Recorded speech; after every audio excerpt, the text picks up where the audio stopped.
अस्सलाम वालेकुम। आज मैं आपको जापान एम्बेसी में दिए गए सेकंड टाइम के इंटरव्यू के हवाले से बताने जा रहा हूं और मैं मनवन वो सवालात और जवाबात आपके सामने रखूंगा ताकि अगर आप भी एम्बेसी में इंटरव्यू देने के लिए जाएं तो कुछ चीज़ें आपको पहले से पता हों और आप आसानी के साथ ये इंटरव्यू दे सकें।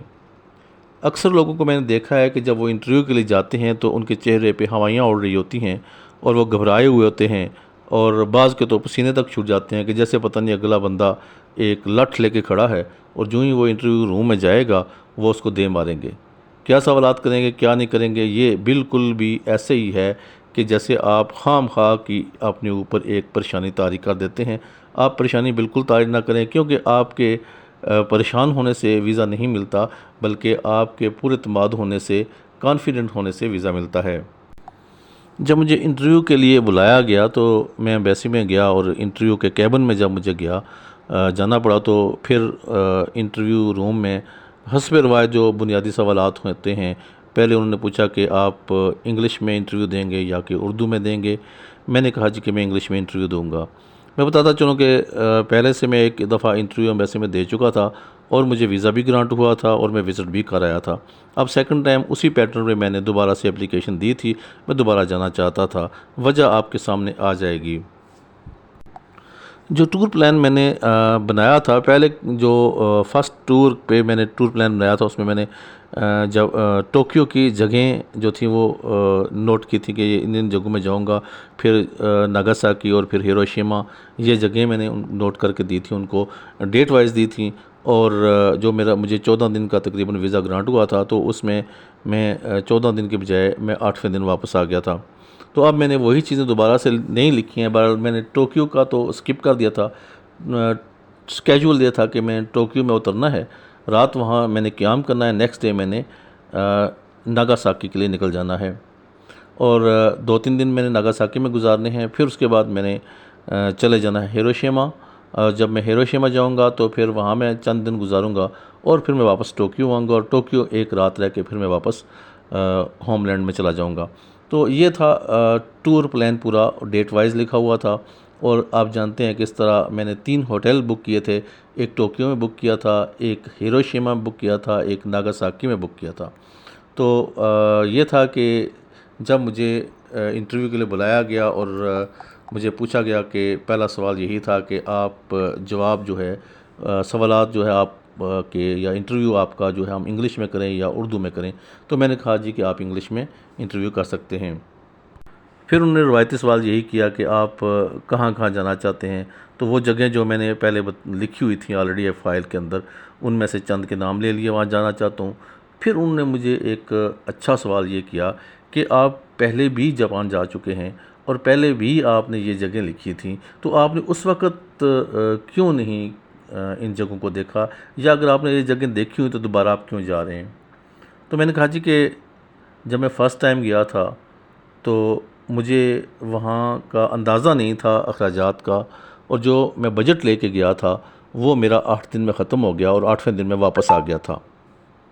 चूँकि जब मैं जापान गया टोक्यो मैंने ज़्यादा वक्त गुजारा। टोक्यो बहुत ही महंगी जगह हैं, रहने के लिए महंगी जगह हैं। और अब चूँकि मैंने इसके अंदर सर्च की है, अब मैंने तहकीकात की हैं, तो मुझे पता चला है कि मैं महंगी जगहों पे रहा हूँ। मैंने ट्रैवलिंग वो किस्तों में की है जिसकी वजह से मुझे ज़्यादा अखराजात बर्दाश्त करने पड़े हैं। तो अब मैं ये करूँगा कि मैं ट्रेन में जो उनका टूरिस्ट कार्ड होता है 1 वीक का, उसमें 230 गालबन यूएस डॉलर से, तो ये एक होता है इतना, तो मैं वो ट्रेन का टिकट ले लूँगा और फ़लाँ जो जगह हैं वो मैं देखूँगा। वाकई मुझे पहले इतना अंदाज़ा नहीं था और मैंने महंगी जगहों से खाना खाया, महंगी जगहों में रिहाइश इख्तियार की और महंगा ट्रैवल किया। तो अब चूँकि मैं इस पे काफ़ी होमवर्क कर चुका था और जो मैंने 8 दिन में पैसे खर्च किए थे उनसे निसफ़ मैंने अगले 14 दिनों में खर्च किए।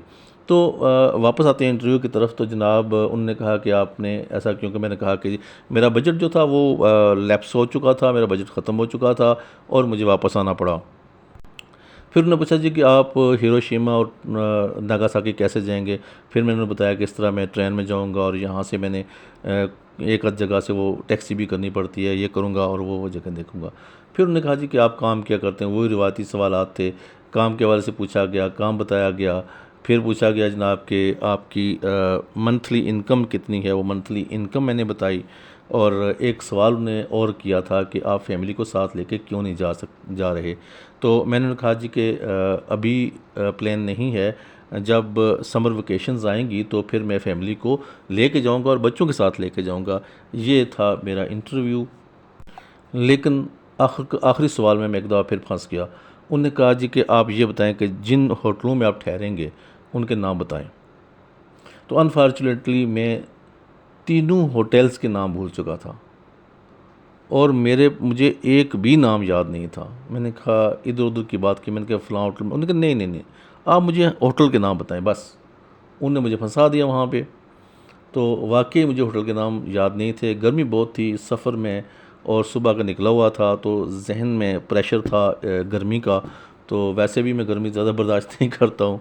तो इस हवाले से जब मुझे याद नहीं आ रहा जहन पर ज़ोर देने के बावजूद, तो उनने सवाल बदला और उन्होंने कहा जी हमें स्केड्यूल बता दें।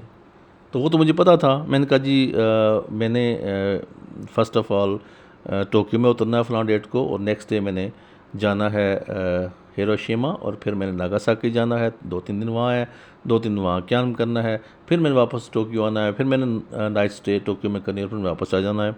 तो जब मैंने ये सारी बातें उनको बताई तो उन्होंने कहा जी ठीक है, आपका इंटरव्यू हो गया है, आप जाएं और हम आपको कॉल करेंगे, हम आपको इतला करेंगे।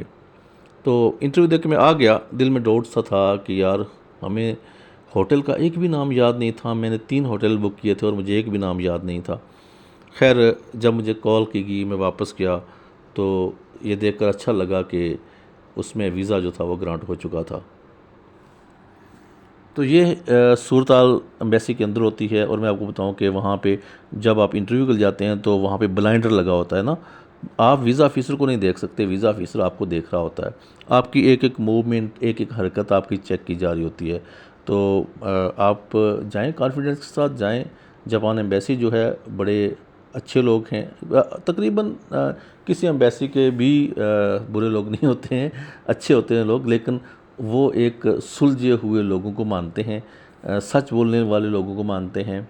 और ये कि अगर उन्हें पता चल जाता है कि एक मिस्टेक हो गई है या उसके जहन में एक बात नहीं रही है एप्लीकेंट के, तो उसको इग्नोर भी किया जा सकता है। उम्मीद है कि आपको आज की ये इन्फॉर्मेशन पसंद आई होगी। अगर आपको इन्फॉर्मेशन अच्छी लगी है तो इस चैनल को लाइक, शेयर और सब्सक्राइब ज़रूर कीजिएगा। Thank you so much. अल्लाह निगहबान।